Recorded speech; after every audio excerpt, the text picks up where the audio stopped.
All right, for more on the Buckeyes, let's bring in Austin Ward of the Austin and Berm Show. You can hear it on 97.1 The Fan as well as 10 TV Plus. We've heard now from the linebackers, the running backs, the quarterbacks, and the wide receivers, as well as Ryan Day and a few coaches. So let's kind of dive in what we've learned in the first 10 or so days of fall camp. We'll start with the quarterbacks. Anything that they said that jumped out to you? Anything that maybe stands out from the first 10 days? Yeah, I think everybody is waiting to see how this plays out with the quarterback battle, when Ryan Day wants to make a decision, when he will make that decision public, if Ohio State can move forward and start putting in a game plan around one of these guys to get ready for Texas at the end of the month. So, I think it's fascinating to listen to the way Ryan Day managed these. This is not unusual for him to take it into the middle of August.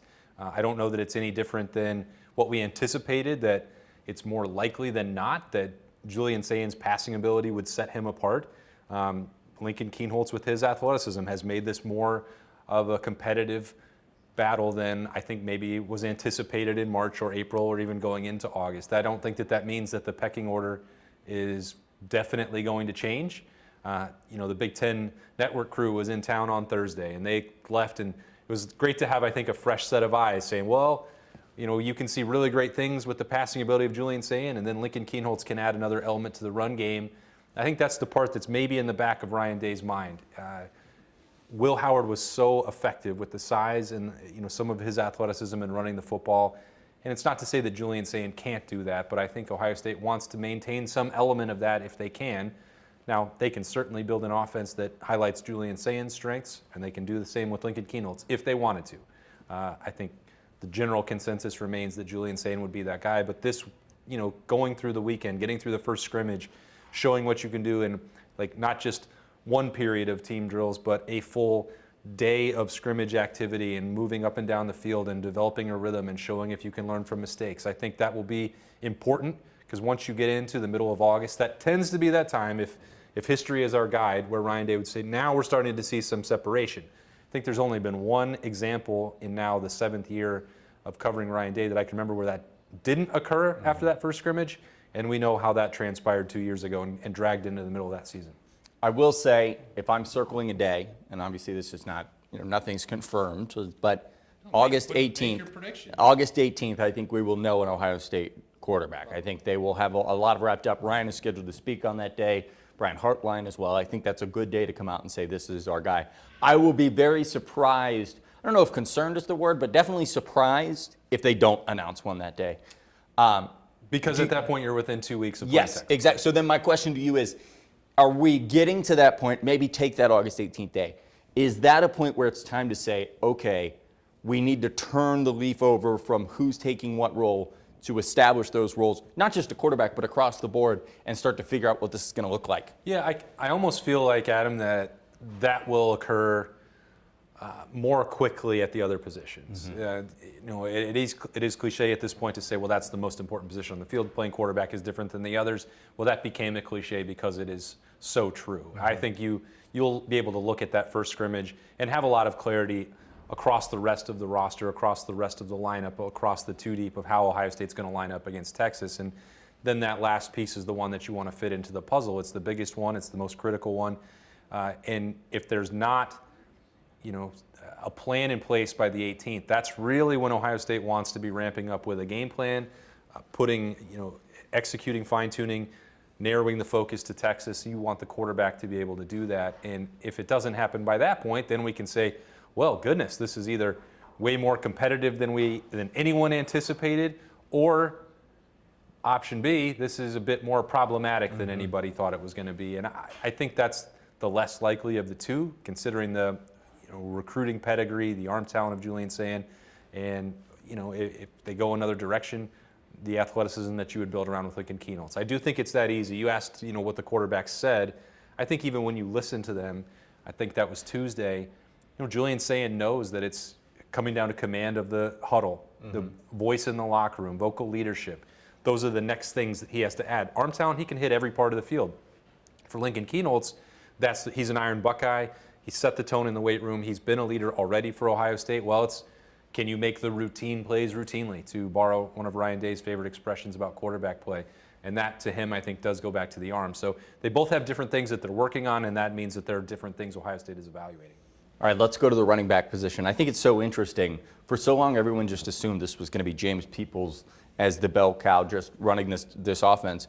Then they really started to take a look at it, and it's far from it. I mean, Sonic and Knuckles is what Donaldson and Peoples are calling themselves, but it's even beyond that. I would say how much, and I think I made a prediction on your podcast that Donaldson may be the leading rusher by the end of the year. How much do you think this is going to be a balanced attack after hearing these guys, even beyond those two? Well, Talking Tuesday on the Beat is your show. Yeah, okay. You're the centerpiece of that, so it's not my podcast. Oh, well, that's very sweet of you.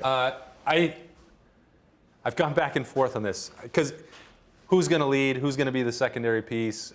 How complementary is it going to be? Is it going to look exactly like Quinshon Judkins and Travion Henderson?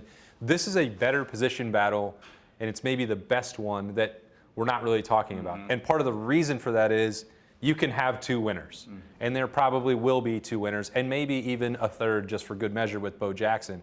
Like Carlos Loughlin, throughout his career, you look at every stop that everywhere he's been, everywhere he's worked, he's going to use two running backs.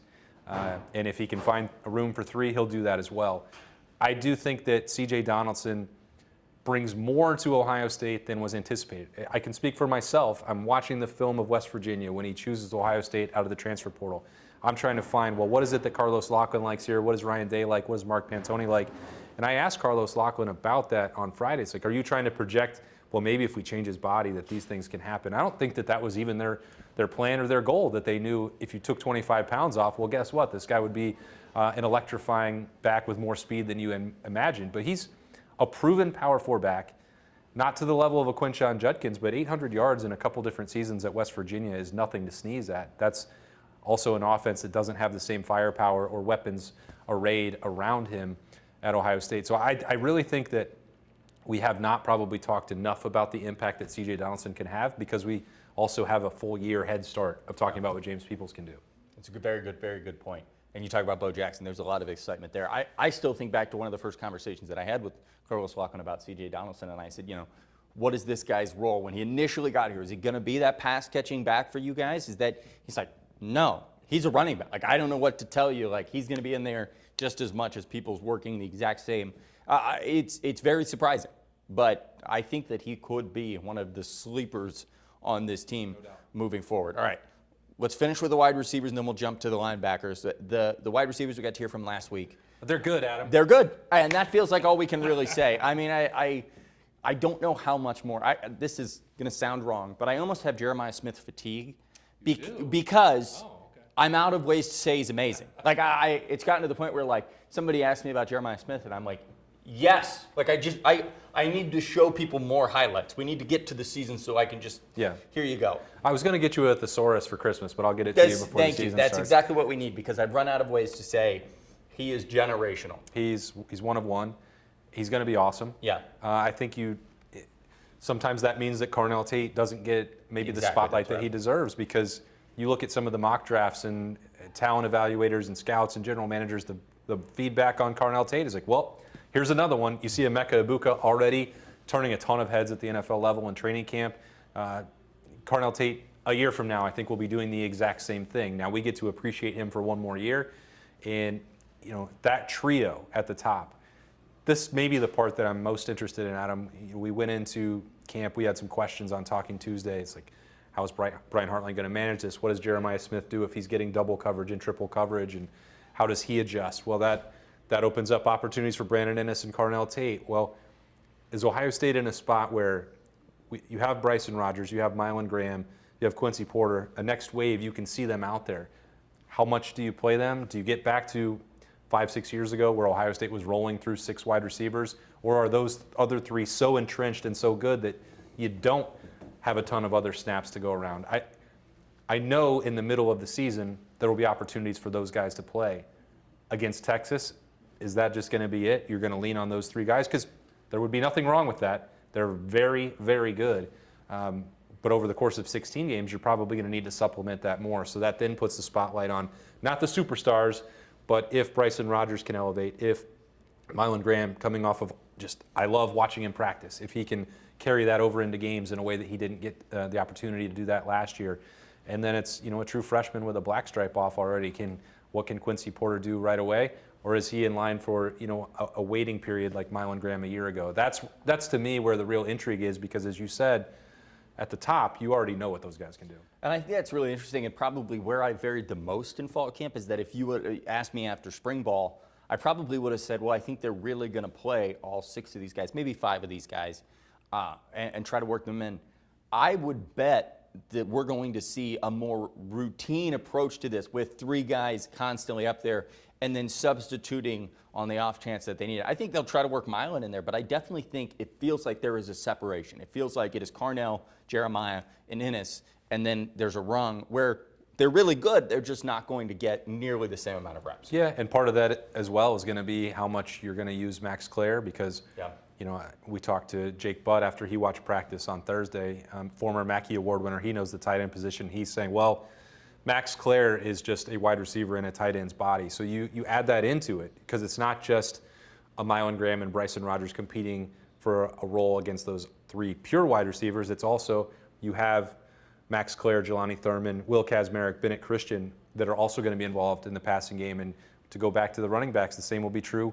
We've seen a lot of screen game and wheel routes and things out of the backfield for James Peoples and Sam Dixon. Have you ever seen a screen work? In the Cotton Bowl against Texas, Okay, all right. which is maybe important. Pretty critical in that I game. feel like they're probably going to be on the lookout for a screen. You think? Maybe 1 or 2. They should have been on the lookout They for it in the Cotton Bowl. probably should with 35 seconds Any to of go. us who've watched Ryan Day for any length of time, it's like, that's probably going to be the drive starter here. Whoops, that drive's over. It's a touchdown. It's over. Let's finish with the linebackers. Okay. I think this was maybe one of the more shocking things. And we can talk, and we've heard a lot of good things behind the scenes about Peyton Pierce. I don't know that I thought that I had James Laurinaitis calling him a starter on my bingo card.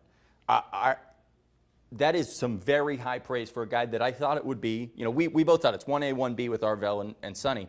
It doesn't sound like that. What is it about Peyton Pierce that now has this guy on the same level as those 2? Yeah, I think if you take some of the best qualities of Tommy Eichenberg and you mix them with the best qualities of Cody Simon, that's sort of what you're looking at that Peyton Pierce can become. He is fast, he's hard-nosed, he's aggressive, he's a sure-handed tackler, and he's got that experience of playing high-level football in Texas to push him forward as well. And then you give James Laurinaitis all of that clay to work with, and someone who has bought in to the development plan. He would have wanted to play. Everyone wants to play as a true freshman, but he had to deal through some injuries, and Ohio State was really loaded at that linebacker position. Waited his turn, and now you're going to see, I think, the benefit of that. It's not that Peyton Pierce is going to take snaps away from Arvell Reese or Sonny Styles. It's that the reps that you can give Peyton Pierce allow you to do different things with Sonny and Arvell. There's going to be opponents. I think about that stretch in the middle of October at Illinois, at Wisconsin. Hard-nosed, power-running teams, going to grind that game out. That may be a spot where you need to play more traditional 3 linebacker sets. So that's one way that you use him. Another is if you put Peyton Pierce in the game and then Arvell Reese suddenly slides over and he's coming off the edge and rushing the passer, well, that becomes a whole nother challenge for Arch Manning in Texas or anybody else going into this year. I think Peyton Pierce, for being the 3rd linebacker, the quote-unquote 3rd starter, has a lot more outsized influence than you would think from that position because of what that could open up schematically for Ohio State. All right, he is Austin Ward. You can hear him on the Austin and Berm podcast on 97.1 The Fan, 10 TV Plus. Next week, we get to hear from the offensive line as well as the defensive line. And Ryan Day. And head coach Ryan Day. We'll have much more to talk about, I'm sure. And then August 18th, pencil it in. Just like a little asterisk on there. Possible QB announcement. Don't miss August 18th press conference. There we go. Don't miss. Yeah, well. All right, sounds good.